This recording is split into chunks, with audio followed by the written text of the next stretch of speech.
جنت میں کیا ہوگا؟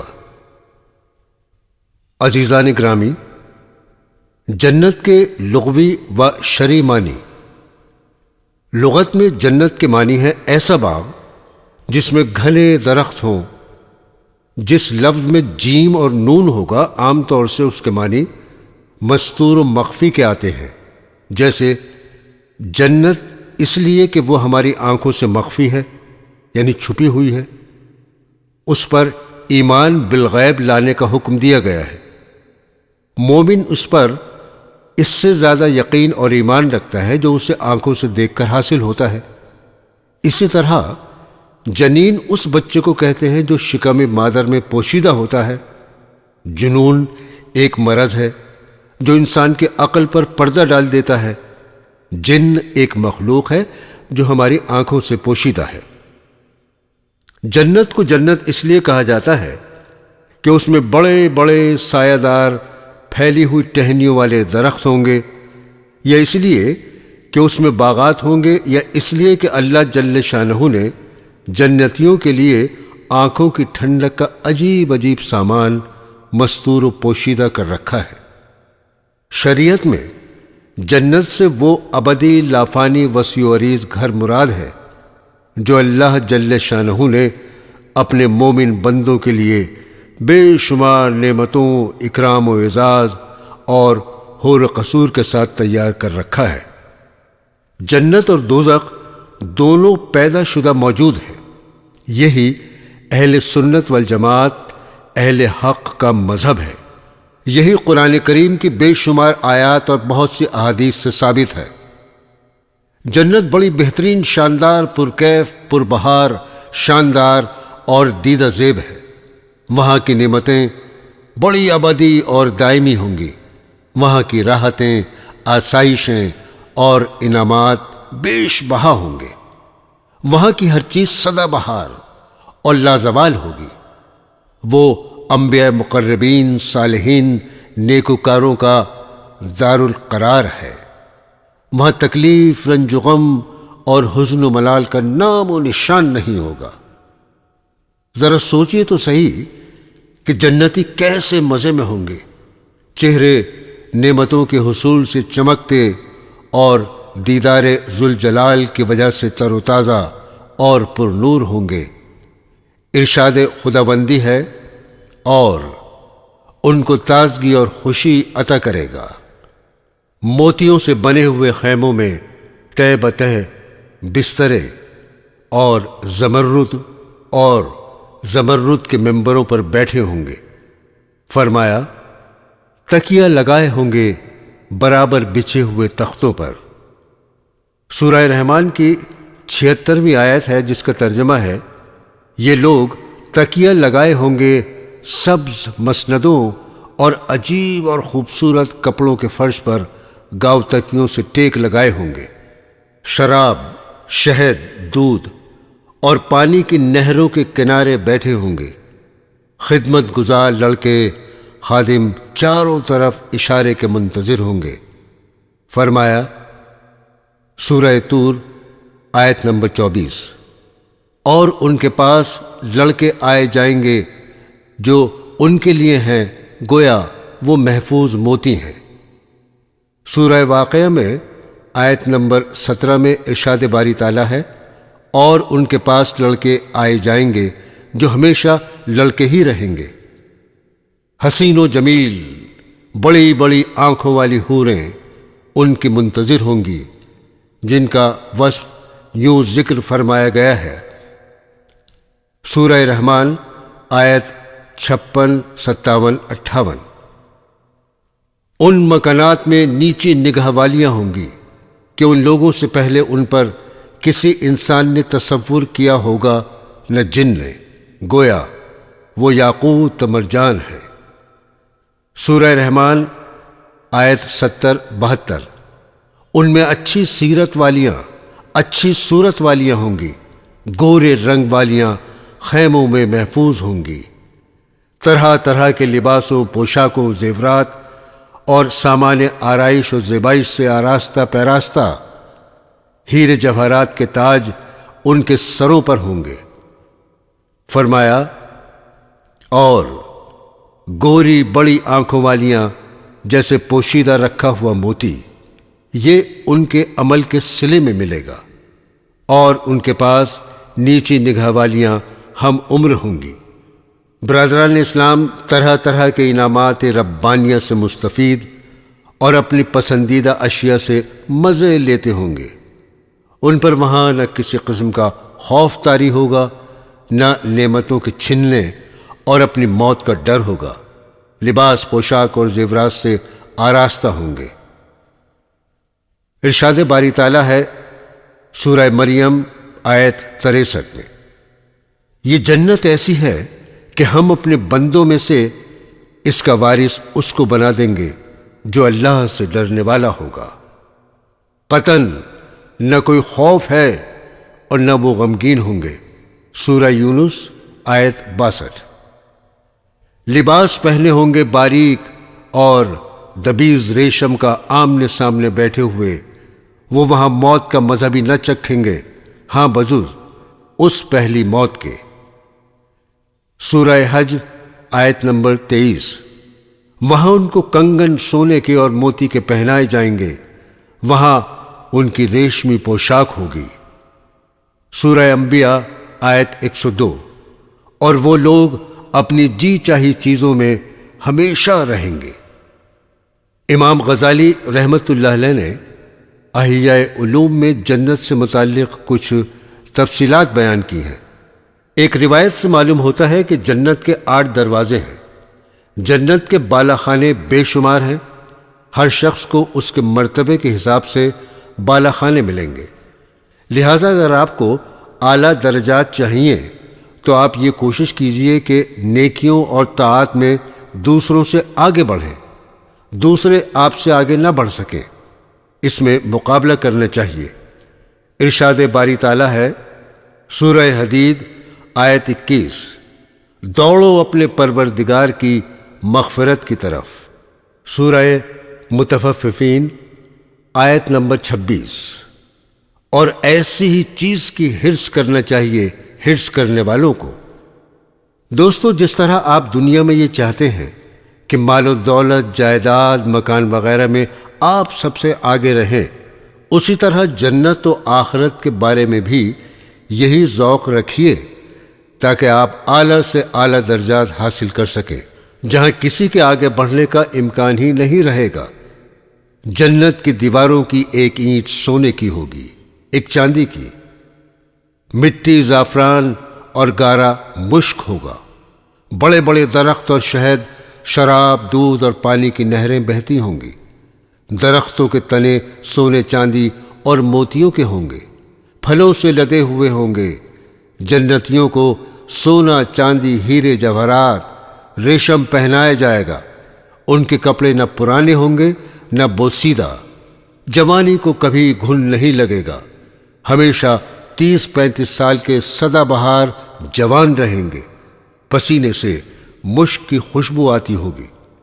جنتیوں کا کھانا مختلف قسم کے پھل، موٹے تازے پرندے، من و سلوہ، دودھ، شہد اور دوسری بے شمار چیزیں ہوں گی، دیکھنے میں ایک جیسی لیکن ذائقہ مختلف ہوگا۔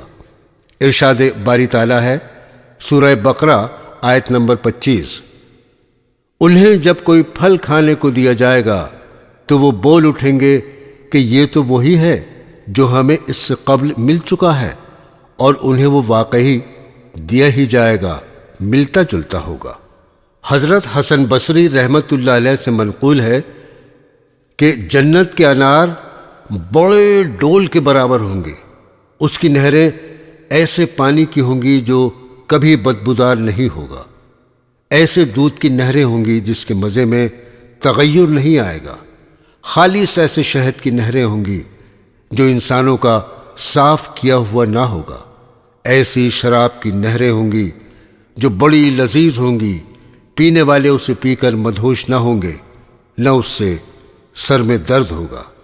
وہاں ایسی نعمتیں ہوں گی جنہیں نہ کسی آنکھ نے دیکھا ہوگا، نہ کسی نے سنا ہوگا، نہ کسی دل پر ان کا خیال گزرا ہوگا۔ عیش و عشرت میں مزے کرنے والے 33 سال کے ہم عمر شہزادے ہوں گے۔ آسمان میں ان کا قد 60 ہاتھ ہوگا، سرمگے جسم، فالتو بالوں سے خالی، بے ریش، عذاب سے محفوظ، پرسکون اور مطمئن ہوں گے۔ اس میں درختوں کی جڑیں، تنے اور بیلیں موتیوں کی ہوں گی۔ ان کے پھلوں کا علم اللہ جل شانہ کو ہے، اس کی خوشبو 500 سال کی مسافت سے آئے گی۔ وہاں ہلکے پھلکے اونٹ، گھوڑے ہوں گے، ان کے کجاوے، لگامیں اور زینے یاقوت کی ہوں گی۔ ایک دوسرے کی زیارت کریں گے، ان کی بیویاں بڑی بڑی آنکھوں والی حوریں ہوں گی۔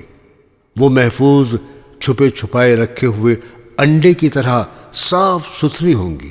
ایک ایک عورت اپنی 2 انگلیوں کے درمیان 70 پوشاکیں تھامے ہوگی۔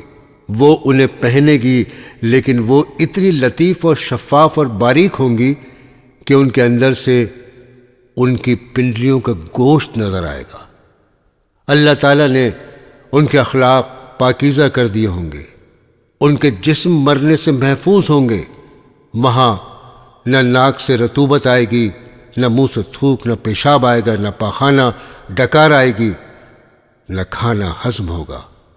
مشک کا خوشبودار پسینہ آئے گا، اور انہیں وہاں صبح و شام رزق ملے گا۔ جنت میں جو شخص سب سے آخر میں داخل ہوگا اور سب سے کم درجے کا ہوگا، اس کی مملکت تا حد نگاہ 100 سال کی مسافت تک پھیلی ہوگی۔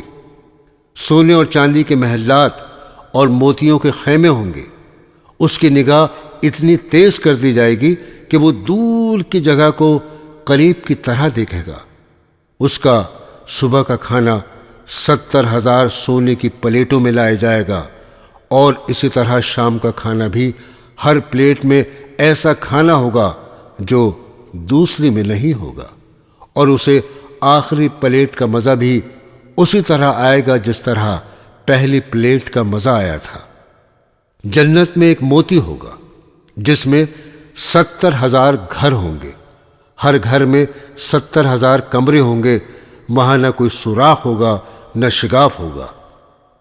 حضرت ابو ہریرہ رضی اللہ تعالی عنہ نے فرمایا، جنت میں ایک ایسی حور ہوگی جسے اینا کہا جاتا ہوگا۔ جب وہ چلے گی تو اس کے دائیں بائیں 70,000 خادمائیں چلیں گی۔ وہ حور یہ کہتی ہوگی، کہاں ہیں وہ لوگ جو اچھی باتوں کا حکم دیتے اور بری باتوں سے روکتے تھے؟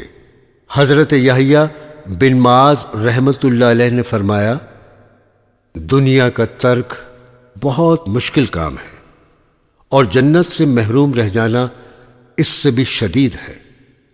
آخرت کا مہر دنیا کا ترک کرنا ہی ہے۔ نیز یہ بھی فرمایا، دنیا کے پیچھے پڑنا ذلت کا ذریعہ ہے، اور آخرت کی طلب کرنا موجب عزت ہے۔ تعجب ہے اس شخص پر جو فانی کو طلب کر کے ذلت پسند کرتا ہے، اور باقی رہنے والی ابدی نعمت کو طلب نہ کر کے عزت و جاہ کو چھوڑ دیتا ہے۔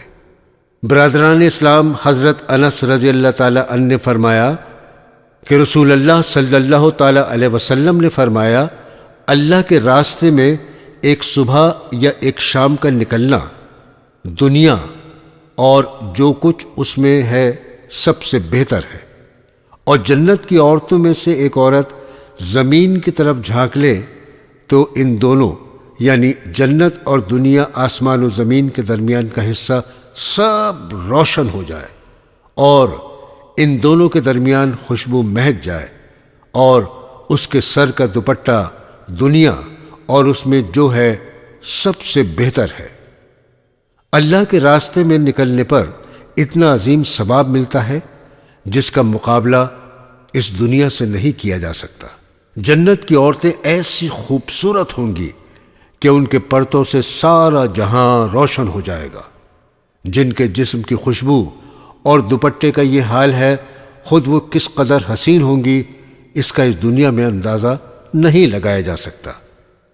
حضرت ابو ہریرہ رضی اللہ تعالی عنہ نے فرمایا کہ رسول اللہ صلی اللہ تعالی علیہ وسلم نے فرمایا ہے، جنت میں ایک درخت ہے یعنی طوبہ، جس کے سائے میں اگر شہ سوار 100 سال تک چلے تب بھی اس کو طے نہیں کر سکے گا، اور جنت میں تم میں سے ایک شخص کی ایک کمان کے برابر کا فاصلہ اس سب سے بہتر ہے جس پر سورج نکلا یا غروب ہوا۔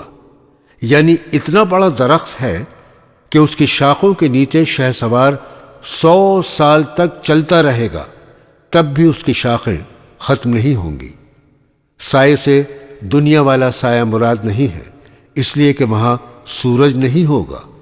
حضرت عبادہ بن صامت رضی اللہ تعالی عنہ سے مروی ہے کہ رسول اکرم صلی اللہ تعالی علیہ وسلم نے فرمایا، جنت میں 100 درجے ہیں، ہر 2 درجوں کے درمیان اتنا فاصلہ ہے جتنا آسمان اور زمین کے درمیان ہے، اور جنت الفردوس ان میں سب سے اعلیٰ درجے کی ہے۔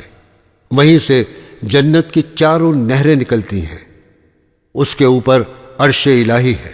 لہذا تم جب اللہ تعالیٰ سے جنت مانگو تو جنت الفردوس مانگا کرو۔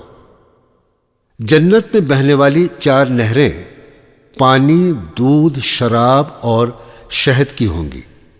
ارشاد ربانی ہے سورہ محمد آیت نمبر 15، اس میں نہریں ہیں پانی کی جس میں بو نہیں ہوگی، اور نہریں ہیں دودھ کی جس کا مزہ پھرا نہیں، اور نہریں ہیں شراب کی جس میں مزہ ہے پینے والوں کے لیے، اور نہریں ہیں شہد کی جھاگ اتارا ہوا۔ حضرت ابو ہریرہ رضی اللہ تعالی عنہ سے مروی ہے کہ رسول اللہ صلی اللہ تعالی علیہ وسلم نے ارشاد فرمایا، جنت میں جو پہلی جماعت داخل ہوگی ان کے چہرے 14ویں کے چاند کی طرح روشن ہوں گے، پھر ان کے بعد داخل ہونے والے آسمان پر چمکنے والے روشن ترین ستارے کی مانند ہوں گے۔ ان سب کے دل ایک آدمی کے دل کی طرح ہوں گے، نہ ان میں اختلاف ہوگا نہ بغض ہوگا۔ ان میں سے ہر شخص کو 2 بڑی بڑی آنکھوں والی حوریں ملیں گی جن کی پنڈلیوں کا گودا لطافت کی وجہ سے ہڈی اور گوشت سے باہر نظر آ رہا ہوگا۔ جنتی صبح شام اللہ جل شانہ کی پاکی بیان کریں گے، نہ بیمار ہوں گے، نہ پیشاب کی حاجت ہوگی۔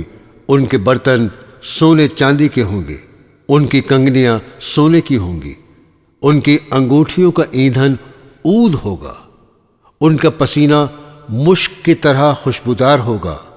وہ سب ہم عمر ایک جیسے ہوں گے، اپنے جد امجد حضرت آدم علیہ السلام کی شکل پر آسمان میں 60 ہاتھ کے برابر ہوں گے۔ دوستو، حور اس گوری عورت کو کہتے ہیں جس کی آنکھوں کا سفید حصہ نہایت سفید اور سیاہ حصہ نہایت سیاہ ہو، اور اگر اسی کیفیت کے ساتھ آنکھیں بھی بڑی بڑی ہوں تو حسن اور دوبالا ہو جاتا ہے۔ ہر مومن کو اس طرح کی 2 بیویاں ملیں گی، اور اس کے علاوہ دوسری طرح کی اور بیویاں بھی ہوں گی۔ بعض حضرات نے کہا ہے کہ ہر نوع اور قسم کی 2 ملیں گی۔ دنیا میں انگیٹھی میں کوئلہ، لکڑی وغیرہ ڈال کر آگ جلاتے ہیں، لیکن جنت میں اس کے بجائے ان کا ایندھن عود ہوگا۔ ان کی عمریں ایک جیسی 30 یا 35 سال کی ہوں گی، جیسا کہ دوسری روایات میں وارد ہے۔ حضرت ابو سعید و حضرت ابو ہریرہ رضی اللہ تعالی عنہما سے مروی ہے کہ رسول اللہ صلی اللہ تعالی علیہ وسلم نے ارشاد فرمایا، ایک پکارنے والا آواز لگائے گا کہ تمہارے لیے یہ طے ہے کہ ہمیشہ صحت مند رہو گے، کبھی بیمار نہیں ہوگے، اور ہمیشہ زندہ رہو گے، کبھی موت نہیں آئے گی، ہمیشہ جوان رہو گے، کبھی بڑھاپا نہیں آئے گا، اور تمہارے لیے نعمت ہی نعمت ہوگی، کبھی خستہ حالی نہ ہوگی۔ سبحان اللہ، کتنی بڑی نعمت ہے کہ صحت بھی ہو، موت کا غم بھی نہ ہو، جوانی بھی ہو، اور آسائش اور نعمتیں ان کا مجموعہ جس کو مل جائے اسے اور کیا چاہیے۔ دنیا میں کسی کے پاس دولت ہے تو صحت نہیں، صحت ہے تو دولت نہیں، جوانی ہے تو مال و متاع نہیں، مال و دولت ہے تو جوانی نہیں، اور اگر بالفرض یہ سب چیزیں کسی کے پاس دنیا میں یکجا ہو بھی جائیں تو کسی وقت بھی ختم ہو سکتی ہیں۔ موت بہرحال کسی بھی وقت آ سکتی ہے، جوانی وقتی ہوتی ہے، لیکن جنت میں یہ سب چیزیں ابدی ہوں گی۔ وہاں موت کو مار دیا جائے گا، کبھی موت نہیں آئے گی۔ حضرت اسماء بنت ابی بکر رضی اللہ تعالی عنہا فرماتی ہیں، میں نے رسول اللہ صلی اللہ تعالی علیہ وسلم سے سنا کہ آپ نے سدرۃ المنتہا کا تذکرہ کیا۔ فرمایا، شہ سوار اس کی ٹہنیوں کے سائے میں 100 سال سفر کرے گا، یا یہ فرمایا کہ سواری اور آدمی اس کے سائے میں 100 سال تک چلتا رہے گا۔ اس میں سونے کے پروانے ہیں، اس کے پھل مٹکے کے برابر ہیں۔ سدرۃ المنتہا 7ویں آسمان پر عرش کے دائیں جانب ایک درخت ہے۔ اس کو منتہا اس لیے کہتے ہیں کہ وہ جنت کے منتہی یعنی آخر میں ہے، اور اس لیے کہ اس سے آگے کوئی نہ جا سکا۔ فرشتوں وغیرہ کا علم بھی وہیں ختم ہو جاتا ہے۔ اس کے بعد کیا ہے، اسے اللہ تعالیٰ کے سوا کوئی نہیں جانتا۔ پروانوں کے بارے میں بعض حضرات نے یہ کہا کہ اس سے فرشتے مراد ہیں جن کے پر اس طرح چمک رہے ہوں گے جیسے پروانوں کے پر چمکتے ہیں۔ برادران اسلام، حضرت انس رضی اللہ تعالی عنہ سے مروی ہے کہ نبی کریم صلی اللہ تعالی علیہ وسلم سے کوثر کے بارے میں دریافت کیا گیا کہ وہ کیا چیز ہے۔ فرمایا، وہ ایک نہر ہے جو اللہ تعالیٰ نے مجھے جنت میں عطا فرمائی ہے۔ وہ دودھ سے زیادہ سفید اور شہد سے زیادہ شیریں ہے۔ اس میں ایسے پرندے ہیں جن کی گردنیں اونٹوں کی گردنوں کی طرح ہیں۔ حضرت عمر رضی اللہ تعالی عنہ نے فرمایا، یہ پرندے تو بڑے لذیذ ہوں گے۔ رسول اللہ صلی اللہ تعالی علیہ وسلم نے فرمایا، اس کے کھانے والے ان سے بھی اچھے ہوں گے۔ یہ وہی حوض کوثر ہے جس کا تذکرہ قرآن کریم میں سورہ کوثر میں موجود ہے۔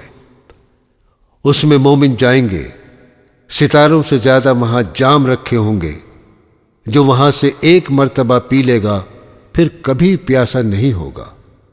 اس نہر پر آنے والے ایسے پرندے ہوں گے جو نہایت پرگوشت اور لذیذ ہوں گے، اور کیوں نہ ہو، جبکہ یہ رب ذوالجلال کی مہربانی ہے، میزبانی ہے۔ حضرت حکیم بن معاویہ رضی اللہ تعالی عنہ نے فرمایا کہ رسول اللہ صلی اللہ تعالی علیہ وسلم نے ارشاد فرمایا، جنت میں پانی، شہد، دودھ اور شراب کے بڑے بڑے دریا ہوں گے، بعد میں پھر ان میں سے نہریں نکلیں گی۔ یعنی جنتی جب جنت میں داخل ہو جائیں گے تو اس سے نہریں نکل نکل کر جنتیوں کے محلات میں پہنچیں گی۔ ہر شخص کو چاروں نہروں سے سیراب کیا جائے گا، اور چاروں نہریں ہر شخص کے زیر تصرف رہیں گی۔ حضرت جابر رضی اللہ تعالی عنہ سے مروی ہے کہ رسول اکرم صلی اللہ تعالی علیہ وسلم سے ایک صاحب نے دریافت کیا، کیا جنتی سوئیں گے؟ فرمایا، نیند موت کا بھائی ہے اور اہل جنت کبھی مریں گے نہیں۔ نیند تھکاوٹ دور کرنے اور نشاط پیدا کرنے کے لیے آتی ہے۔ وہاں نہ تھکاوٹ ہوگی، نہ سستی ہوگی، نہ پریشانی ہوگی، نہ غم و اندو۔ وہاں تو بس راحت ہی راحت ہوگی، لذت ہی لذت اور نشاط ہوگا۔ حضرت ابو ذر رضی اللہ تعالی عنہ نے فرمایا کہ میں نے رسول اللہ صلی اللہ تعالی علیہ وسلم سے دریافت کیا، کیا آپ نے اللہ جل شانہ کا دیدار کیا ہے؟ فرمایا، وہ تو نور ہیں، میں انہیں کس طرح دیکھ سکتا؟ یعنی اللہ جل شانہ نوروں کے نور اور سب سے بڑے نور ہیں۔ ارشاد ہے سورہ نور آیت نمبر 35، اللہ ہی آسمانوں اور زمین کا نور ہے، یعنی اللہ جل شانہ ظاہر بنفسہ ہی ہیں۔ دنیا کا ذرہ ان کے وجود پر دلالت کرتا ہے۔ دنیا کو منور اور روشن کرنے والے اللہ تعالیٰ ہی ہیں۔ اللہ جل شانہ کے نور کو دیکھنا کس کے بس کی بات ہے؟ اللہ جل شانہ نے نور کو اپنے اور بندوں کے درمیان حجاب بنایا ہوا ہے۔ جس طرح تاریکی اور ظلمت دیکھنے کے درمیان رکاوٹ بنتی ہے، اسی طرح تیز روشنی بھی آنکھوں کو چکا چوند کر دیتی ہے اور آنکھیں اس کے دیکھنے سے عاجز آ جاتی ہیں۔ تو معنی یہ ہوئے کہ وہ تو نور ہے، میں بھلا انہیں کس طرح دیکھ سکتا ہوں؟ یا اس کے معنی یہ ہے کہ میں نے صرف نور ہی نور کو دیکھا، ذات باری تعالیٰ کو نہ دیکھ سکا۔ نور ذات الہی کے دیدار کے درمیان رکاوٹ بن گیا۔ میں نے ایک بڑی پر نور ذات کی زیارت کی ہے۔ حضرت مسروق رحمۃ اللہ علیہ نے فرمایا، میں حضرت عائشہ رضی اللہ تعالی عنہ کے پاس حاضر ہوا اور عرض کیا کہ حضرت محمد صلی اللہ تعالی علیہ وسلم نے اللہ جل شانہ کا دیدار کیا ہے؟ انہوں نے فرمایا، تم نے ایسی بات کی ہے جس سے میرے رونگٹے کھڑے ہو گئے ہیں۔ میں نے عرض کیا، ذرا سکون سے کام لیجیے۔ پھر میں نے یہ آیت کریمہ تلاوت کی جس کا ترجمہ ہے سورہ نجم آیت نمبر 18۔ انہوں نے اپنے پروردگار کی قدرت کے بڑے بڑے عجائبات دیکھے۔ تو انہوں نے فرمایا، یہ آیت کریمہ تمہیں کہاں لے جا رہی ہے؟ یعنی تم اس کا غلط مطلب سمجھ رہے ہو۔ اس سے حضرت جبرائیل علیہ السلام مراد ہے۔ تمہیں یہ کس نے بتلایا ہے کہ حضرت محمد صلی اللہ تعالی علیہ وسلم نے اپنے پروردگار کو دیکھا تھا؟ یا آپ نے کسی ایسی بات کو چھپایا جس کے بتلانے کا آپ کو حکم دیا گیا تھا؟ یا آپ ان کی 5 باتوں کو جانتے ہیں جن کے بارے میں اللہ تعالیٰ نے فرمایا سورہ لقمان آیت نمبر 34، بے شک اللہ ہی کو قیامت کی خبر ہے اور وہی میں برساتا ہے۔ تو اس نے بڑا بہتان باندھا۔ البتہ آپ صلی اللہ تعالی علیہ وسلم نے جبرائیل علیہ السلام کو ان کی اصلی صورت اور شکل میں صرف 2 مرتبہ ہی دیکھا تھا۔ ایک مرتبہ سدرۃ المنتہا کے پاس اور ایک مرتبہ مکے کی گھاٹیوں میں ایک جگہ پر۔ حضرت جبرائیل علیہ السلام کے 600 پر تھے جنہوں نے افق کو بھر رکھا تھا۔ یہ ترمذی کی روایت ہے۔ بخاری مسلم نے کچھ زیادتی اور اختلاف کے ساتھ اسے روایت کیا ہے۔ ان کی روایت میں ہے، مسروق نے کہا، میں نے حضرت عائشہ رضی اللہ تعالی عنہ سے عرض کیا، سورہ نجم آیات 8 اور 9۔ پھر وہ نزدیک ہوا اور زیادہ نزدیک ہوا، سو 2 کمانوں کا فاصلہ رہ گیا، بلکہ اور بھی کم۔ کا کیا مطلب ہے؟ حضرت عائشہ رضی اللہ تعالی عنہ نے فرمایا، یہ تو حضرت جبرائیل علیہ السلام کے بارے میں ہے۔ وہ انسانی شکل میں آیا کرتے تھے، اس مرتبہ وہ اپنی اصلی شکل و صورت میں آئے تھے، اس سے افق بھر گیا تھا۔ طوبہ جنت کا ایک درخت ہے جس کی کوئی نہ کوئی ٹہنی جنت کے ہر گھر پر سایہ فگن ہوگی۔ اس میں مختلف قسم کے پھل لگے ہوں گے، اس پر بخت فرسانی اونٹ کے برابر پرندے بیٹھے ہوں گے۔ جنتیوں میں سے جب کوئی شخص ان پرندوں میں سے کسی کو کھانے کا خواہش مند ہوگا، اسے بلائے گا، وہ آ کر اس کے دسترخوان پر گر جائے گا۔ اس کا ایک حصہ گوشت کی بوٹیوں کی شکل میں بن جائے گا، دوسرا حصہ بھنے گوشت کی شکل میں۔ وہ اس سے کھائے گا، جب کھا چکے گا تو پھر وہ پرندہ بن کر اڑ جائے گا۔ یہ کمال، انعام اور حسن خالقیت، انسان کی تمنا اور خواہش بھی پوری ہوگی اور اس میں کوئی مشقت بھی نہ ہوگی، اور پھر ایک پرندہ طرح طرح کی ڈش بن کر جنتی کا دل خوش کرے گا۔ دوستو، ایک زاہد کے بارے میں لکھا گیا ہے کہ وہ نمک اور سبزی بغیر روٹی کے کھا رہے تھے۔ ایک صاحب نے ان سے کہا، آپ نے اس پر اکتفا کر رکھا ہے؟ انہوں نے جواب دیا، دنیا کو آخرت کمانے کے لیے پیدا کیا گیا ہے، لیکن تم نے دنیا کو قضائے حاجت ہی کی جگہ بنا لیا ہے کہ عمدہ سے عمدہ چیزیں کھا کر بیت الخلا چلے جاتے ہو۔ میں تو کمر سیدھی رکھنے اور عبادت کی ادائیگی کے لیے کھاتا ہوں تاکہ جنت تک پہنچ جاؤں۔ ابن آدم، تو دوزخ کے خریدنے کے لیے تو بہت پیسے خرچ کرتا ہے، لیکن جنت معمولی سی قیمت پر بھی نہیں خریدتا۔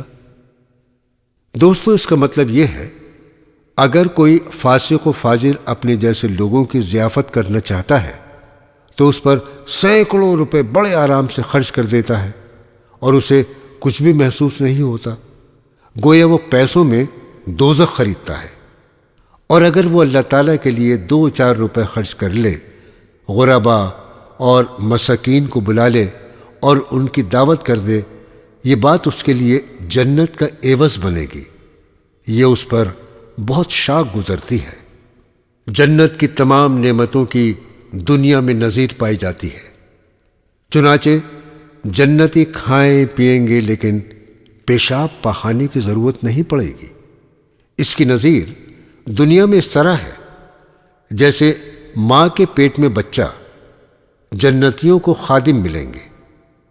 انسان جس چیز کی تمنا کرے گا وہ اس کا حکم ملنے سے قبل اسے حاضر کر دیں گے۔ انہیں ان کی مرغوب چیز اور ان کی خواہش کا ان کے منہ سے کہنے سے قبل علم ہو جائے گا۔ دنیا میں اس کی نظیر انسان کے اعضاء ہیں کہ انسان کو جب کسی چیز کی خواہش ہوتی ہے تو اس کے اعضاء اسے پہچان لیتے ہیں اور وہ اس کے حکم دینے اور منہ سے کہنے سے قبل اس کی خواہش پوری کر دیتے ہیں۔ جنت میں ایک درخت ہے جس کا نام طوبہ ہے، جس کا پہلے بھی ذکر کیا گیا۔ اس کی جڑ نبی کریم صلی اللہ تعالی علیہ وسلم کے دولت قدے میں ہوگی اور اس کی شاخیں ہر گھر اور جنت کے ہر گوشے میں ہوں گی۔ اس کی نظیر سورج ہے کہ اس کی روشنی ہر گھر اور ہر جگہ پہنچتی ہے۔ یہ پہاڑ گھونسلے سوراخ میں داخل ہوتی ہے اور تمام دنیا میں پھیل جاتی ہے۔ حضرت یحییٰ بن معاذ رحمۃ اللہ علیہ نے فرمایا، دنیا کا چھوڑنا بہت مشکل ہے اور جنت کا چھوڑنا اس سے بھی مشکل ہے، اور جنت کا مہر دنیا کا چھوڑنا ہے جیسے دنیا میں ہر چیز کا ایک عوض ہوتا ہے۔ شادی میں عورت کو مہر دیا جاتا ہے، اسی طرح جنت کی بھی یہ قیمت ہے، اور وہ یہ ہے کہ دنیا سے کنارہ کشی کی جائے، دنیا میں دل نہ لگایا جائے، دنیا میں اس طرح رہے جس طرح کشتی پانی میں رہتی ہے کہ پانی کشتی کے باہر ہوتا ہے۔ اگر وہ دل میں خدا کی محبت رچی بسی ہو، ہاں، دنیا دارالعمل ہے، آخرت کی کھیتی ہے، اس لیے آخرت کی تیاری میں لگا رہے۔ ارشاد باری تعالیٰ ہے، سورہ فرقان آیت نمبر 45، کیا تو نے اپنے پروردگار پر نظر نہیں کی کہ اس نے سائے کو کیوں کر پھیلا دیا ہے؟ نبی کریم صلی اللہ تعالی علیہ وسلم سے مروی ہے، فرمایا، کیا میں تمہیں ایک ایسی گھڑی کے بارے میں نہ بتلاؤں جو اہل جنت کے وقت کے مشابہ ہے؟ اور وہ ہے جو سورج نکلنے سے پہلے جنت کا سایہ ہمیشہ رہے گا۔ اس میں ہر جگہ رحمت پھیلی ہوگی، برکتوں کا دور دورہ ہوگا۔ جنت کے داروغہ کا نام رضوان ہے، انہیں رحمت اور رافت عطا کر دی جائے گی۔ برادران اسلام، آیات کریمہ اور احادیث کے تراجم آپ نے سنے۔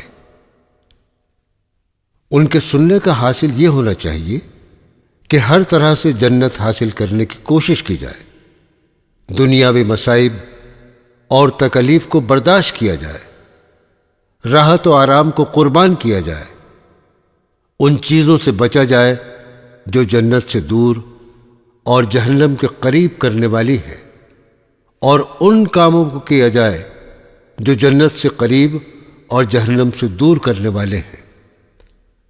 مسلمان ہونے اللہ جل شانہ کی وحدانیت اور نبی کریم صلی اللہ تعالی علیہ وسلم کی رسالت کا اقرار کرنے کے بعد ہر مسلمان پر دن و رات میں 5 نمازیں فرض ہوتی ہیں۔ نمازوں کو ان کے اوقات مقررہ پر جماعت سے پڑھنے کی کوشش کی جائے، اس لیے کہ روز محشر کے جاں گداز بود، اولین پرسش نماز بود۔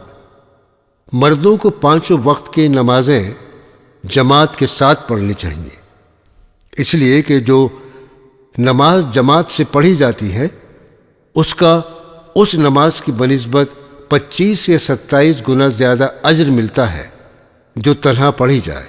عورتوں کو وقت مکروہ داخل ہونے سے پہلے پڑھنا چاہیے، اس میں کسی قسم کی کوتاہی تباہی کا پیش خیمہ بن سکتی ہے۔ جو حضرات صاحب حیثیت ہیں انہیں ہر سال اپنے مال کی زکوٰۃ دینا چاہیے۔ زکوٰۃ دینے سے مال پاک ہوتا ہے، انسان جہنم کی آگ سے بچتا ہے، باقی ماندہ مال چوری، ضائع ہونے اور تباہ ہونے سے محفوظ رہتا ہے۔ بخل کے مرض کا بھی علاج ہوتا ہے اور ساتھ ہی اس سے مال میں اضافہ اور برکت بھی ہوتی ہے۔ سال میں رمضان المبارک کے روزے ہر عاقل بالغ پر فرض ہیں۔ کاہلی، سستی اور بے توجہی کی وجہ سے اس اہم فریضے سے غافل نہیں رہنا چاہیے۔ اس پر اجر و ثواب جو ملتا ہے وہ تو ملتا ہی ہے، ساتھ ہی ساتھ اس سے یہ بھی فائدہ ہوتا ہے کہ غریبوں کی بھوک پیاس کا احساس پیدا ہو جاتا ہے، ان کے ساتھ غمخواری آسان ہو جاتی ہے، پھر اس سے سال بھر کی بیماریوں کا بھی علاج ہو جاتا ہے، بشرطے کہ روزے کو روزے کی طرح رکھا جائے، افطار و سحر میں پیٹ کو ضرورت سے زیادہ نہ بھرا جائے، ساتھ ہی روزے میں جھوٹ بولنا، غیبت کرنا، فضول باتیں کرنا اور ادھر ادھر کی باتیں کرنا، بد نظری کرتے پھرتے رہنا، اس سے بچنا چاہیے۔ جن حضرات کے پاس دولت ہے وہ حج اور عمرہ کریں، حج سے گناہ معاف ہو جاتے ہیں۔ اسلام کی بنیادوں میں سے ایک بنیاد ہے اللہ جل شانہ کے عشق میں مست ہو کر حاجی لباس پوشاک گرمی، سردی، بھوک، پیاس سب سے بے نیاز ہو کر تلبیہ پڑھتا ہوا نکلتا ہے۔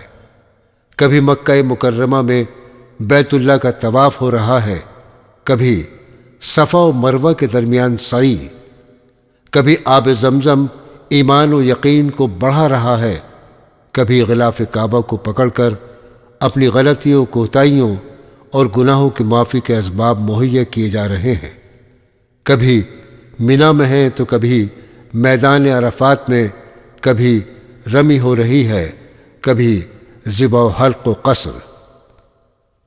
قرآن کریم کی تلاوت روزانہ کرنی چاہیے۔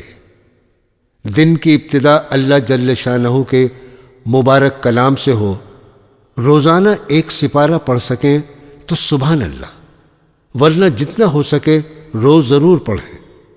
قرآن کریم پڑھنا باعث اجر و ثواب اور موجب دخول جنت ہے۔ قرآن کریم پڑھنے والا اللہ تعالیٰ سے مخاطب ہوتا ہے۔ جس نے قرآن پڑھا گویا کیا حق سے کلام، واہ کیا قرب کا سامان ہے قرآن شریف۔ قرآن کریم میں مذکور احکامات پر عمل کیا جائے اور ان چیزوں سے بچا جائے جن سے بچنے کا حکم دیا گیا ہے۔ پچھلی قوموں کے واقعات سے درس عبرت حاصل کیا جائے، بچوں کو پڑھایا جائے، ان کو حافظ بنایا جائے، ہو سکے تو اس کے معنی اور مطالب سمجھنے کی کوشش کریں۔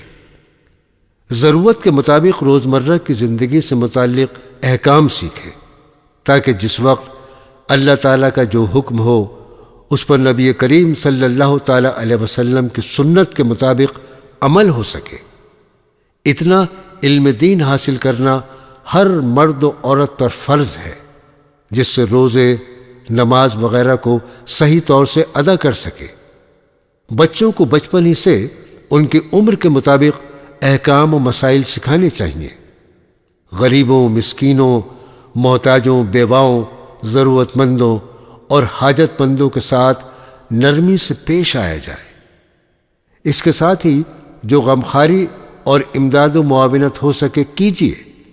اللہ تعالیٰ کے نام پر جتنا ہو سکے روزانہ صدقہ و خیرات کر کے ذخیرہ آخرت بنائیے۔ بیوی بچوں، رشتہ داروں، دوستوں اور پڑوسیوں سے متعلق احکام جانیے، ان کے حقوق سمجھیے، انہیں ادا کیجیے تاکہ روز قیامت ان کی وجہ سے آپ کی گرفت نہ ہو۔ یاد رکھیے، آپ سے آپ کے بیوی بچوں، آپ کے ماتحتوں، رشتہ داروں اور محلے والوں کے بارے میں بھی باز پرس ہوگی۔ اچھی باتوں کا حکم دیتے رہیے۔ اگر کسی کو غلط کام کرتا دیکھیں تو نہایت حکمت، تدبر، تدبیر اور سلیقے سے اسے اس کا نقصان ذہن نشیں کرا کر اس سے باز رہنے کی ترغیب دیجیے۔ اس کی حقارت یا توہین کا پہلو کسی بھی صورت میں اختیار مت کیجیے، ورنہ بجائے فائدے کے نقصان ہوگا۔ یہ یاد رکھیے کہ آپ جو بھی اچھے کام، نیکیاں، عبادات وغیرہ لوگوں میں جاری کرا جائیں، جتنا اجر ان کے کرنے والوں کو ملے گا اتنا ہی ثواب آپ کو اس کا ذریعہ بننے کی وجہ سے ملتا رہے گا۔ جو شخص کسی کی خیر کی طرف رہنمائی کرتا ہے اسے اتنا ہی اجر ملتا ہے جتنا اس کے کرنے والے کو ملتا ہے، لیکن اس سے اس کے کرنے والے کے اجر میں کوئی کمی نہیں آتی۔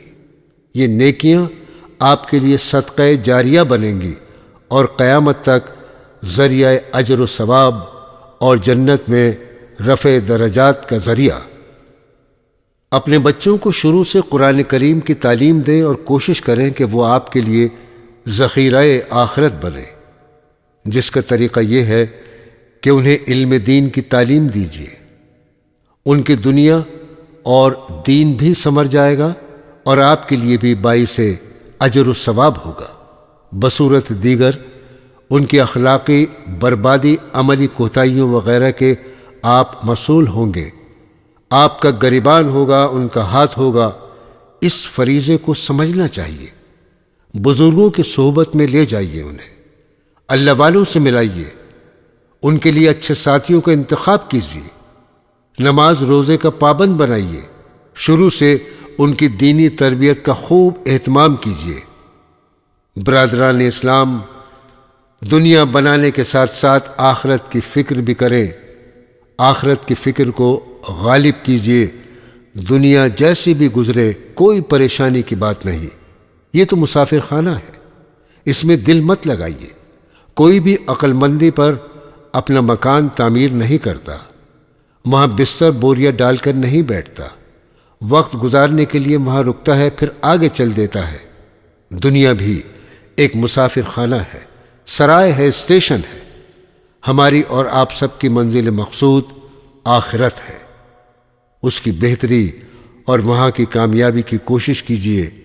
اس کے لیے ہمتاً گوش رہیے اور خیر کا کوئی ایسا موقع ہاتھ سے مت جانے دیجیے جو اسے بہتر سے بہتر بناتا ہو۔